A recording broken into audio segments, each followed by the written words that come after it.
Bonjour à tous, nous poursuivons avec la 9e Mishnah du 3e Pérek. Nous avons vu dans la Mishnah précédente le principe de Shuat Bitouy et le principe de Shuat Shav. Shuat Bitouy, c'est lorsque quelqu'un jure de faire ou de ne pas faire, ou il jure qu'il a fait ou qu'il n'a pas fait.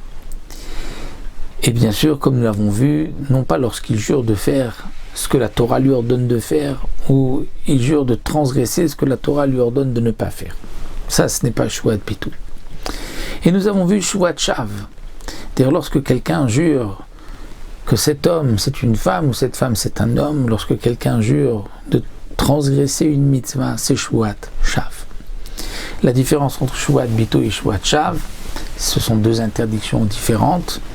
Une, il transgresse sa shuvah lorsqu'il va manger ou lorsqu'il ne va pas manger, et dans l'autre cas, il fait un serment, une shuvah en vain, pour rien.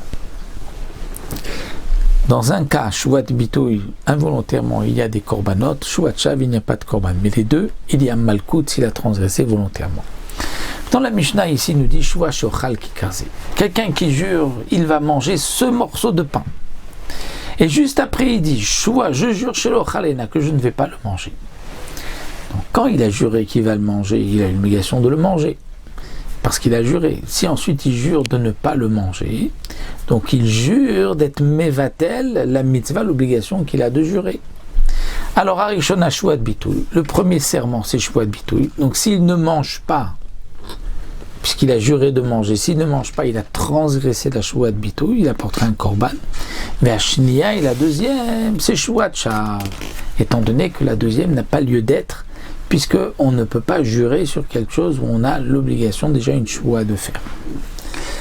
Achala, donc maintenant, s'il l'a mangé, avaral shuat shav, il a transgressé sur la shuat shav, puisque la shuat shav, il avait juré de ne pas la manger, donc s'il l'a mangé, il a transgressé la deuxième. Lo achala, il l'a pas mangé, avaral shuat bitouy, il a transgressé sur la première shuvah. Donc nous avons ici, dans le cas où il l'a mangé, il y a eu, nous explique le Barthénora, une transgression uniquement de la Shuat Shav, parce que il avait juré de manger, ensuite il avait juré de ne pas manger, la deuxième c'est Shuat Shav, parce qu'elle était en vain. Donc s'il l'a mangé, cette Shua-là, il l'a transgressée. Il ne peut pas y avoir un Shuat Bitouy, donc comme nous l'avons vu sur une obligation que nous avons déjà, mais Shuat Shav si. Et dans le cas où il ne l'a pas mangé, donc là il y a deux transgressions. Il avait juré de manger et il ne l'a pas mangé, donc il y a une transgression de Shuat Bitouy.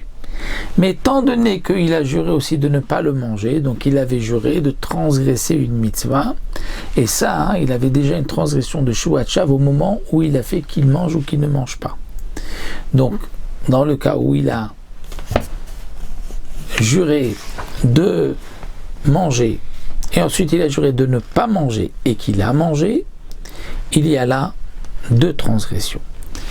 Et lorsque il a juré, donc le même cas, mais il l'a mangé, là il y a une seule transgression.